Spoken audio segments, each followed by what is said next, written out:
Assalamualaikum warahmatullahi wabarakatuh. Alhamdulillahirrabbilalamin. Salam sejahtera untuk saudara semua yang selalu senantiasa menyimak video-video yang saya berikan. Semoga sangat bermanfaat. Dan untuk kali ini saya akan membuka tentang hakikat rahasia berwudu, hakikat rahasia bertoharo. Kita sama-sama tahu bahwa toharo, berwudu atau bersuci itu adalah syarat mutlak untuk melakukan sholat. Pasti kita sama-sama tahu.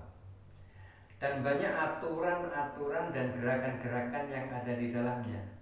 Secara ilmu syariat, secara aturan fikih, ilmu wudu, ilmu bersuci atau toharo, ketetapan hukum dan seluruh cara-caranya itu tetap sampai kapanpun seluruh cara-caranya seperti itu. Perkecualian mungkin kecuali tidak ada air, mungkin kecuali banyak perkecualian yang kita sama-sama tahu yang dijelaskan di dalam kitab, yang dijelaskan dalam buku-buku suci. Akan tetapi yang saya buka di sini yakni tentang rahasia berwudu.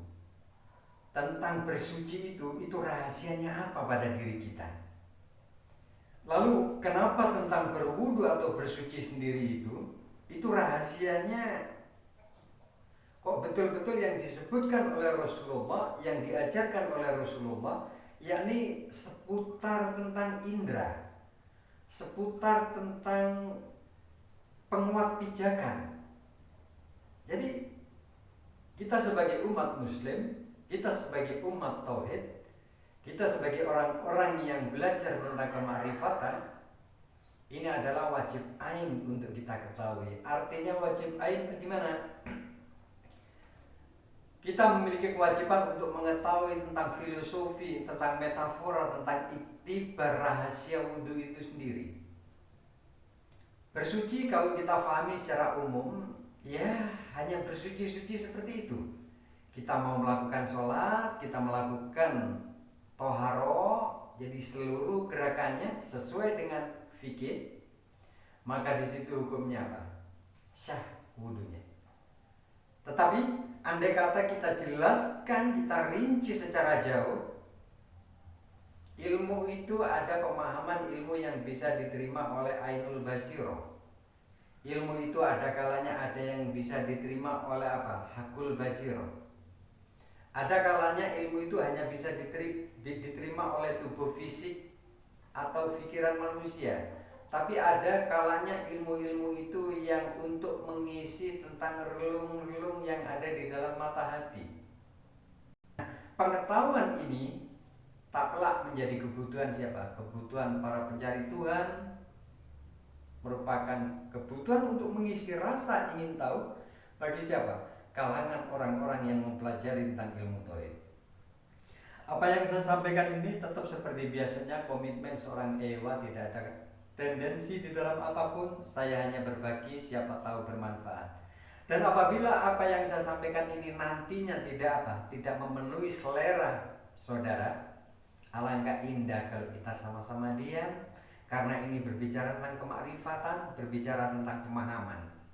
Jadi hukum relativitas silakan kita gunakan apa? Kita saling menghargai, kita saling mencari manfaat, kita saling mencari apa? Mencari ridho. Toh ending terakhirnya kita nantinya akan bagaimana? Kita nantinya akan merasakan segala sesuatunya nafsi-nafsi. Tentang ilmu bersuci atau berwudu. Berwudu itu mengandung arti yang sangat dalam pada diri, pada tubuh fisik manusia. Manfaat daripada apa? Menjaga toharo atau wudu kita itu bermanfaat sekali bagi apa? Bagi kelangsungan hidup ini. Lalu berwudu, bersuci sendiri itu apa? Akan selalu senantiasa menjaga tentang kejernihan pikiran seorang muslim, seorang manusia. Lalu kalau kita selalu senantiasa benar toharo kita, benar wudu kita, akan terjaga mata hati manusia. Dan insya Allah orang-orang yang menjaga dengan daiman abadan tentang wudunya, maka hatinya tidak akan pernah api, hatinya tidak akan pernah tertutup, hatinya tidak akan pernah ada apa? Ada penghalang untuk melihat Allah dengan sangat jelas. Jadi tentang ilmu toharo atau berwudu sendiri, ilmu toharo ini kalau kita bicara secara analitis, kita uraikan secara analitis mulai dari aturan 4 air yang sangat pokok, yang sangat penting kita ketahui. Lalu tentang banyak hal di sini. Akan tetapi di sini saya akan langsung cakup ke intinya, yakni mulai dari berkumur, mulai dari niat, mulai dari seluruh cara-cara berwudu. Jadi Rasulullah Muhammad SAW memberikan artian tentang wudu itu sendiri. Makanya kita harus tahu, kita memahami kulit harus kita pahami isinya. Di dalam setiap kulit itu pasti ada isinya. Seperti contoh saya bicarakan kulit. Seorang ewa yang berbicara seperti ini, seorang ewa yang bergerak tangannya melihat berbicara lisannya, lalu kakinya menopang tubuh untuk duduk, ini adalah kulit ewa. Jadi tubuh fisik ewa ini adalah hanya tubuh fisik yang suatu saat akan apa? Akan menjadi bangkai, akan suatu saat akan meninggal, akan mati, akan musnah. Dan di dalam kulit ewa ini ada isi. Isi yang ada di dalam ini apa? Menjadi kolaborasi perpaduan antara fisik, antara dohiriyah sama batiniyah. Dan ini adalah untuk kelangsungan kehidupan manusia. Makanya Rasulullah memberikan contoh tentang wudu. Ini adalah untuk apa? yakni apabila kita bisa menjaganya, segala sesuatunya itu untuk mutlak keuntungan kita sendiri. Untung dari apa? Untung dari apa? Andai kata kita mungkin bagaimana mendapatkan problem, mendapatkan masalah, atau kepingin mendapatkan solusi, kepingin mendapatkan ketenangan, kepingin merasakan kebahagiaan walau tanpa mungkin kekurangan masalah finansial, itu akan didapatkan dengan cara mereksa bersuci kita. Dengan cara menjaga tentang wudu, kehidupan itu akan menjadi indah. Kita sama siapapun dalam kehidupan sosial, dalam bersosiologi, pasti indah. Kalau kita naikkan ke atas berhubungan dengan Sang Maha Suci yang tak tersentuh oleh apapun, yang membuat para pencari Tuhan, membuat orang-orang yang bertauhid kepada Allah semakin gila untuk mencintai Allah, maka kita jaga segala sesuatunya. Ilmu itu hanya apa? Ilmu seharusnya itu kita tidak pinter ngoceh, kita tidak pinter ngomong, kita tidak pinter seperti ini. Ilmu itu tidak seperti ewa seharusnya. Orang hanya pinter ngomong, mulutnya pinter mendebat, mulutnya pinter berkalam, tetapi di dalam perilaku dan tindakannya tidak ada sama sekali. Naudzubillahi min dzalik. Jadi di dalam aturan wudu, makanya kalau kita kepingin sehat, jagalah wudunya. Terus pertanyaannya singkat, wudu yang mana? Sedangkan di dalam wudu yang sama-sama kita ketahui, di dalam bersuci, kenapa kalau kita berwudu muka seperti ini, kalau kita habis berak, kenapa pantat kita tidak kita wuduin, tidak kita suciin? Kalau kita habis kencing, kenapa farji kita tidak apa? Kita sucikan dengan berwudu. Kenapa Rasul mengajarkan cukup kita cuci? Nah, kenapa kita sebagai hamba-hamba, sebagai umat Islam tidak mempertanyakan tentang semua ini pada ulama? Kalau kita saudara memiliki seorang ulama, seorang kiai, kenapa enggak ditanyakan sama kiai panjenengan, sama ulama Anda?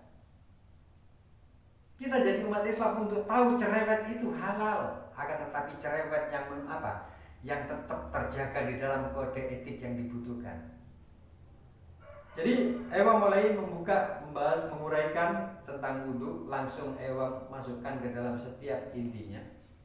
Jadi sebelum kita berwudu, kita dianjurkan untuk memilih air-air yang memang sudah dihalalkan, yang memang sudah disahkan oleh menurut Islam. Filosofi daripada air ini adalah gambar daripada pencarian ilmu. Ilmu itu betul-betul berkualitas enggak untuk menyucikan diri kita, menyucikan akal kita, pikiran kita. menyucikan hati kita, tindakan, perilaku, dan apa yang keluar dari lisan kita. Sudahkah air yang kita gunakan untuk bersuci itu memenuhi kualitas apa? Kebutuhan kita? Atau memang air ini menyesatkan? Air ini apa? Membatalkan. Air ini tidak apa? Tidak pantas untuk bersuci. Lalu air ini sudah memenuhikah tentang standar yang diatur oleh Rasulullah, yakni dua apa? Dua kola. Jadi aturan-aturan ini adalah gambaran yang digambarkan oleh Rasulullah. Di dalam berwudu, Rasul menyentilkan rahasia, menyimpan rahasia untuk diketahui bagi orang-orang yang kepingin tahu. Tetapi bagi kaum taklid yang hanya ikut-ikut, yang hanya ngekor, itu hanya mengikuti hanya apa? Hanya mengikuti aturan syariat yang sudah ada. Bagi kita para apa? Para orang-orang yang selalu senantiasa ingin tahu, semangat di dalam belajar, sungguh-sungguh di dalam belajar. Alangkah indah kalau kita ketahui tentang inti daripada wudu itu sendiri. Itu tentang air. Lalu setelah kita itu mulai berwudu, maka kita disunahkan oleh Rasulullah untuk berkumur-kumur. Jadi kita berkumur-kumur. Apa sih rahasia daripada berkumur-kumur? Dari rahasia daripada berkumur, yakni yang pasti secara apa? Secara logika, yakni membersihkan mulut kita. Membersihkan dari apa? Membersihkan yang pasti kalau secara biologis dari kuman, dari kotoran yang mungkin terselip di dalam mulut. Endingnya, kalau kita sudah berkumur pasti bersih. Nah, apa filosofi atau maknawiyah daripada berkumur? Maknawiyah daripada berkumur adalah sebelum apa yang keluar dari lisan kita keluar, sebelum kita ngomong, sebelum kita apa?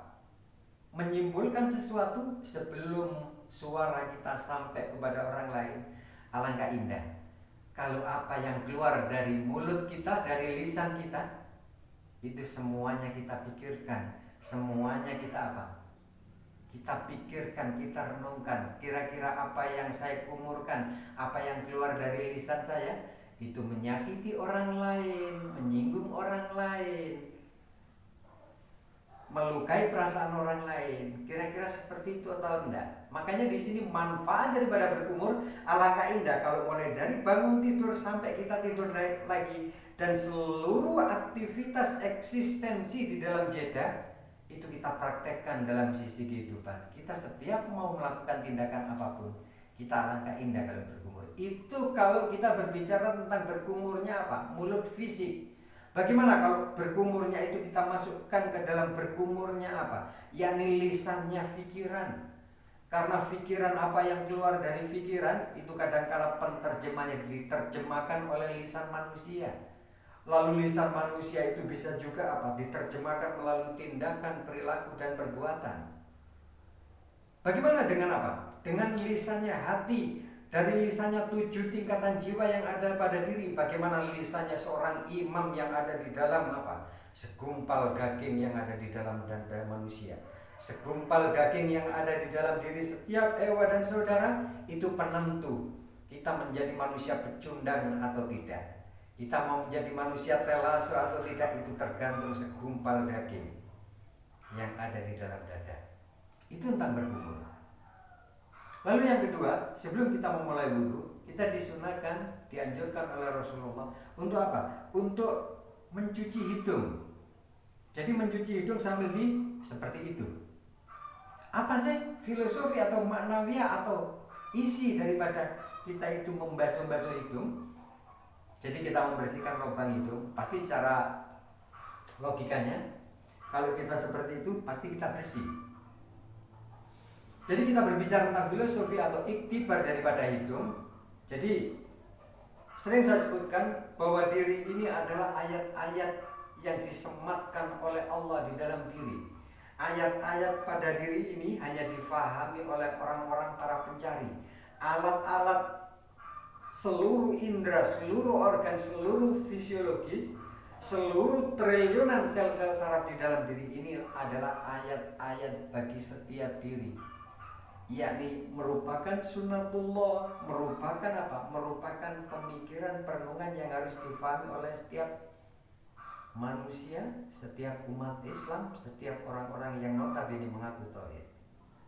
Nah, maknawiyah daripada berkumur-kumur, yakni kita sama-sama tahu kita selama hidup mulai dari terlahir dari seorang ibu sampai kita terakhir ditangisi oleh setiap orang yang melihat waktu meninggal dunia. Ini adalah jalan kelangsungan hidup, masuknya O2 dan CO2.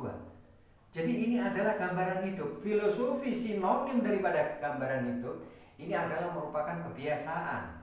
Kita hidup itu dari kebiasaan kita menghirup oksigen sama mengeluarkan O2. Nah, kebiasaan hidup ini kalau filosofikan di dalam hidup itu memiliki kebiasaan. Alangkah indah kalau kebiasaan hidup kita dalam keseharian, seluruh kebiasaan hidup, sehingga dari kebiasaan hidup itu akan menciptakan psikologi seorang manusia, akan menciptakan karakter seorang manusia. Andai kata di dalam kebiasaan hidup ada karakter psikologis yang tidak indah, yang tidak nikmat bagi diri kita, alangkah indah kalau kita membersihkan kebiasaan hidup yang tidak baik bagi diri kita. Mungkin kita masih menjadi orang-orang yang kenal pot bocor. Mungkin kita orang yang masih suka ngomongin orang lain, komentarin orang lain. Jadi alangkah indah kalau kita membersihkan kebiasaan kita yang gak bagus bagi kita, kebiasaan yang merugikan diri kita. Alangkah indah kalau kita review, kita bersihkan. Alangkah indah kalau kita bisa seperti itu. Jadi hikmah di dalam wudhu itu sendiri, subhanallah, kalau kita mau betul-betul menerapkan dari sisi kehidupan dan kita menjaga wudhu kita akan enak, hidup kita enak sendiri, nggak akan pernah susah kita. Nah, kita akan susah. Kenapa kita selalu susah? Kenapa saya selalu susah? Kenapa saya nggak bisa memahami roh? Kenapa saya banyak pertanyaan-pertanyaan? Karena kita tidak menjaga wudhunya. Simpel aja. Wudhu secara syariat dijaga hanya pada waktu sholat. Tetapi kalau wudhu maknawiyah, memahami wudhu dari inti terdalamnya, itu kita bagaimana? Kita harus selalu senantiasa menjaga dan tidak membatalkan wudhu kita. Karena kalau wudhu kita batal, itu otomatis secara ekstentik hidup kita tercela. Dalam artian tercela, pasti kita nggak tenang. Jadi inti daripada wudhu itu adalah menciptakan ketenangan bagi setiap umat muslim, termasuk Ewa dan saudara. Ewa saudara itu oleh Allah disetting untuk menjadi manusia yang tenang sebenarnya. Tapi kita sebagai manusia yang ya seperti itulah psikologis manusia, pasti banyak banyak penolakan, banyak yang sama-sama kita tahu. Langsung kita masuk pada inti berwudu.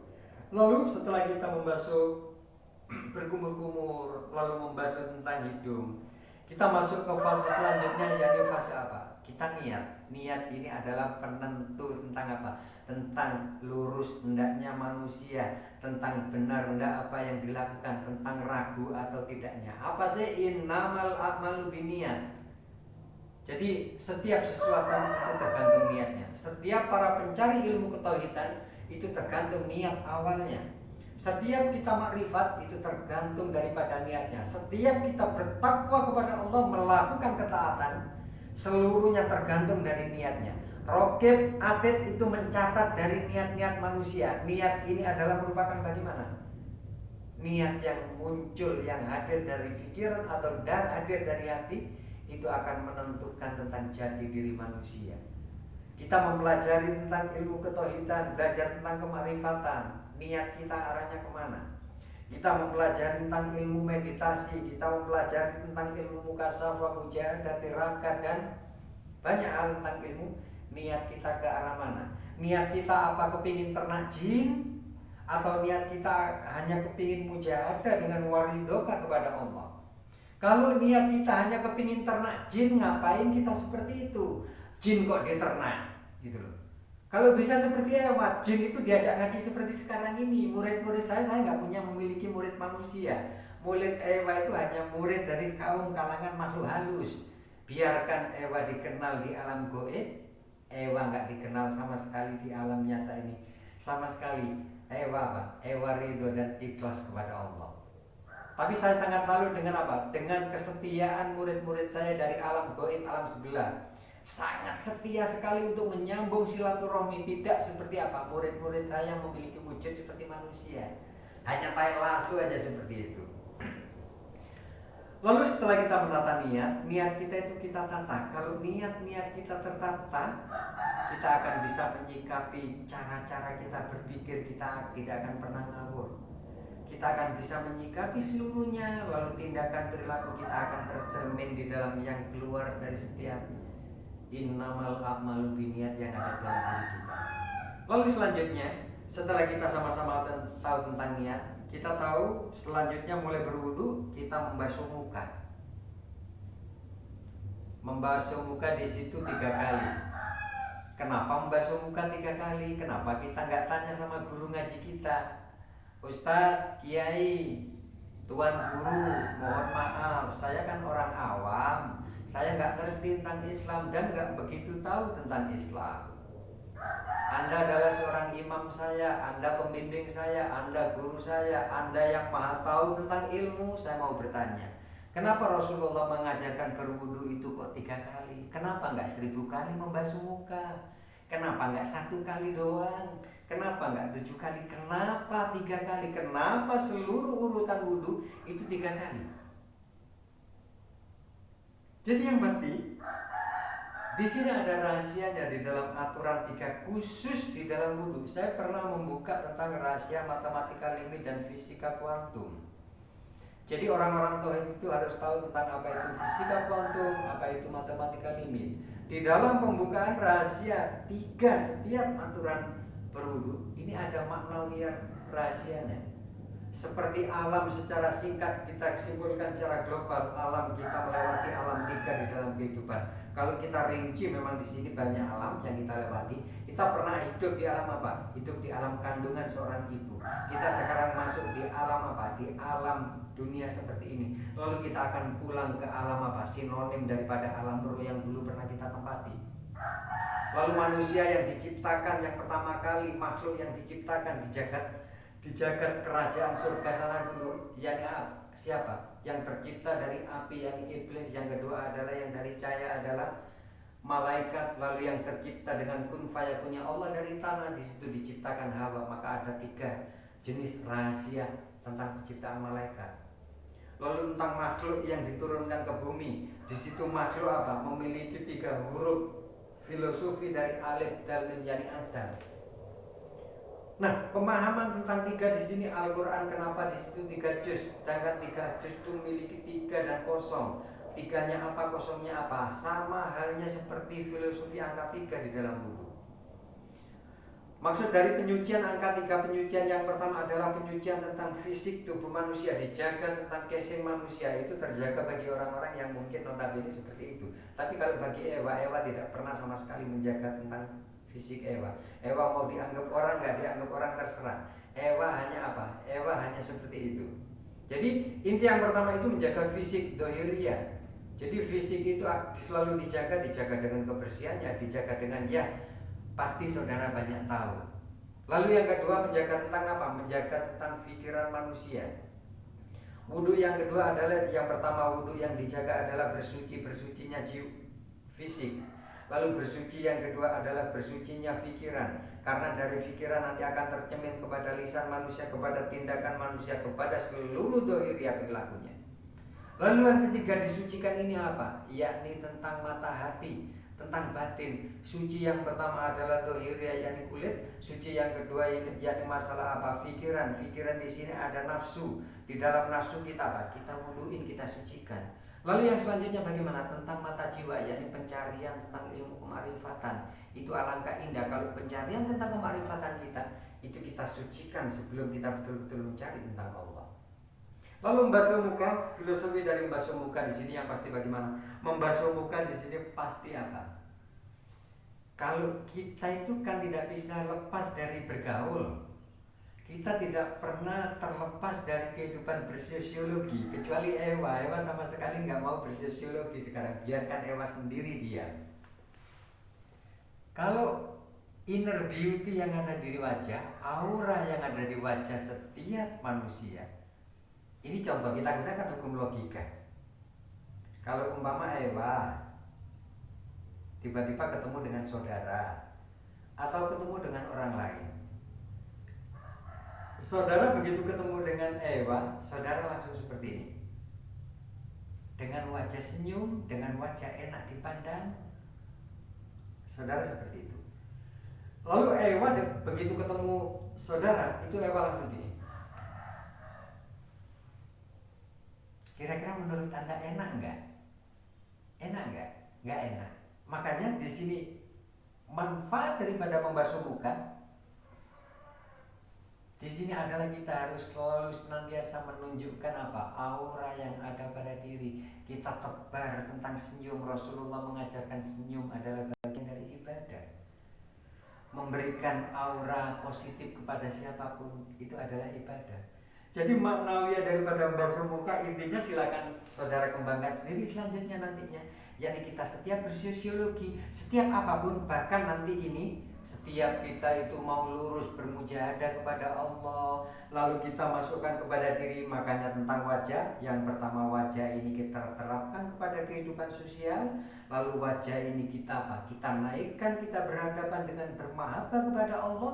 Lalu wajah ini kita masukkan kepada diri, kita kenali itu 3 huruf, 3 kali kita membasuh muka. Yakni wajah tentang diri, wajah yang dihadapan kepada Allah, wajah yang berhubungan dengan kehidupan manusia. Lalu selanjutnya itu setelah membasuh wajah, membasuh muka, yakni kita membasuh apa? Membasuh kedua tangan kita. Apa sih membasuh kedua tangan kita? Kalau secara syariat kita kan sama-sama tahu. Ya pastinya kalau membasuh kedua tangan kita, ya gampangnya para ulama, para kiai, gampangnya gini ngomong, jangan gampang nyolong lah, ya seperti itu. Atau dalam fase tingkatan sebelum naik ke atas, ya jangan gampang nempelin orang lah. Jangan tangan ini digunakan untuk hal negatif. Ya kalau orang-orang suci mengatakan seperti itu, orang-orang yang suci mengatakan seperti itu. Kita tidak suci, tapi kita adalah orang-orang yang memiliki komitmen. Kita bukan orang-orang yang ngawur. Kita jaga tangan kita. Apa cukup tangan ini? Benar sekali.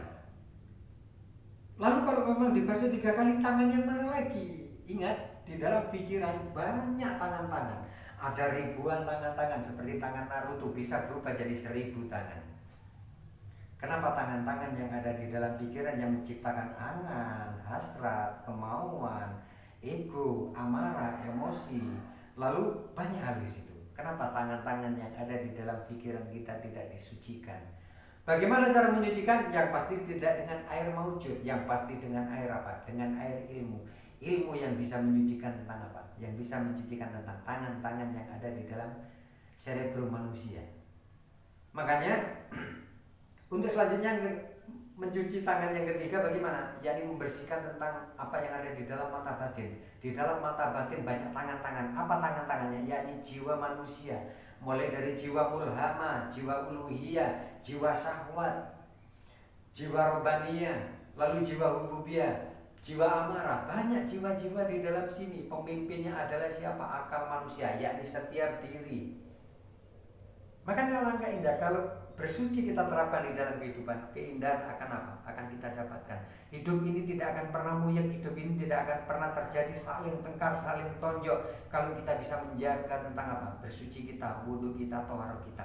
Di dalam hidup ini kita tidak akan pernah ngomongin orang lain, ngomong mencuat sana sini sama orang lain kalau kita menjaga tentang wudhu kita. Lalu selanjutnya membasuh telinga, kita sama-sama tahu membasuh telinga bagaimana. Ini adalah sharing.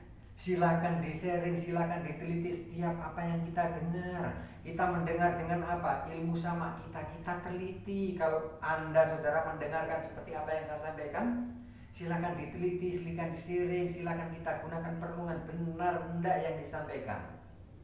Jadi intinya telinga manusia itu berfungsi untuk menyaring, untuk apa? Untuk mereview setiap apapun yang kita dengar. Jangan gampang taklid sama siapapun. Jangan pernah gampang ikut-ikut dari apa yang kita dengar. Sucikan pendengaran kita, bersihkan pendengaran kita. Kita akan tahu tentang manfaatnya. Jadi di telinga di sini ini adalah sumber penterjemah untuk yang diterima oleh hati, sumber penterjemah yang diterima oleh pikiran. Nah, kalau kita mendengar langsung diterima spontan oleh pikiran, apa jadinya kita? Kita nanti apa yang kita dengar dianggapnya benar, apa yang kita dengar semua dianggap benar dan mengaku paling benar sendiri. Na'udzubillahi min dzalik. Setelah kita membasuh telinga, lalu selanjutnya di sini adalah membasuh ubun-ubun. Apa sih membasuh ubun-ubun? Atau membasuh, kalau orang alim itu di sini, kalau ahli ibadah di sini jidatnya ada tanda hitam. Jadi jidat sini ada stempel. Ada stempel hitam. Dulu Ewa seperti itu, hitam sekali, cuma satu hitamnya. Tapi saya takut akhirnya. Saya takut kalau hitam saya dilihat orang. Saya sangat takut sekali karena kalau orang lain melihat jidat hitam Ewa malu sekali. Karena Ewa merasa, oh aku ahli sholat, oh aku tukang ini itu, oh aku dilihat orang lain, oh aku paling baik, seperti itu. Ewa sangat takut mentato hati nurani Ewa. Makanya Ewa, biarkan Ewa seperti ini, biarkan Ewa menganggap Ewa bagaimana, biarkan orang lain mendoakan Ewa bagaimana, tapi yang tahu tetap Ewa sendiri. Jadi membasuh apa? Membasuh ubun-ubun atau jidat itu maknanya bagaimana? Ini berbicara tentang akal pikir manusia. Ini berbicara tentang sikap hidup manusia. Ini membicarakan tentang menyucikan, membersihkan, tentang cara-cara pola berpikir manusia. Membasuh tentang jidat ini menentukan tentang pilihan manusia. Membasuh jidat ini menentukan tentang bagaimana tata cara kita bergaul di dalam kehidupan sosial. Membasuh muka ini, membasuh jidat ini termasuk penentu bagaimana cara kita mempelajari tentang ilmu-ilmu ketauhidan, ilmu-ilmu kemarifatan, ilmu-ilmu hakikat.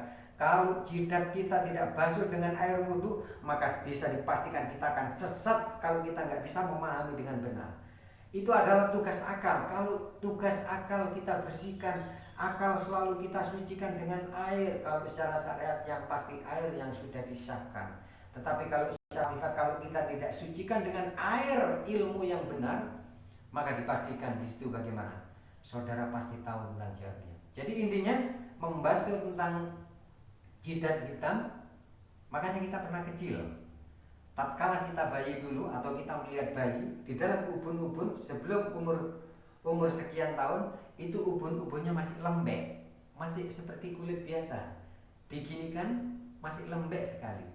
Ada rahasia apa Allah yang letakkan di dalam ubun-ubun? Kenapa di bawah 2 jari dari ubun-ubun itu harus kita basuh kalau kita berwudu? Ada rahasia. Rahasianya apa? Yakni letak tentang penentu jati diri manusia. Di dalam ubun-ubun penentuan jati diri manusia. Jadi di bawah 2 jari dari ubun-ubun manusia, kalau mau meditasi letak untuk memasuki seluruh lorong yang kita niatkan, ada di 2 jari di bawah ubun-ubun. Lalu selanjutnya setelah kita membasuh apa? Membasuh ubun-ubun, yang pasti membasuh ubun-ubun itu aturannya bagaimana kata Rasulullah?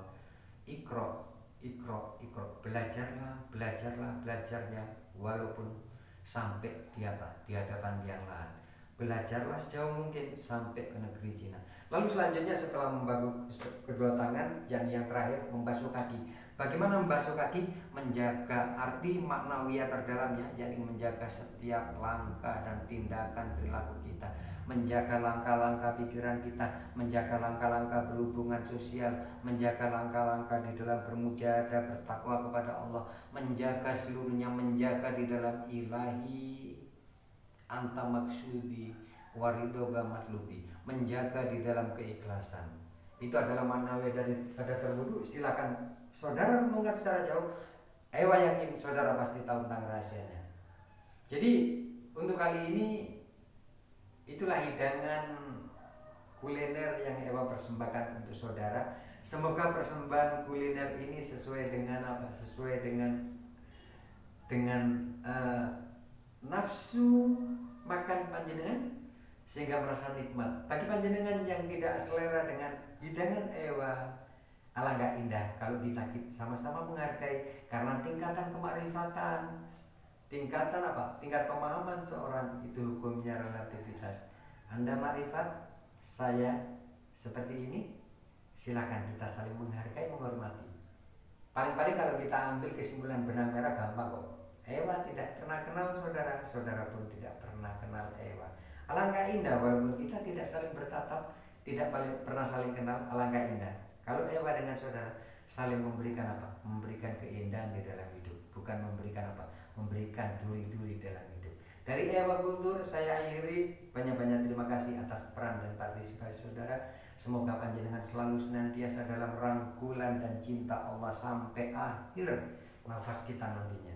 Saya akhiri, wabillahi taufiq wal hidayah. Wassalamualaikum warahmatullahi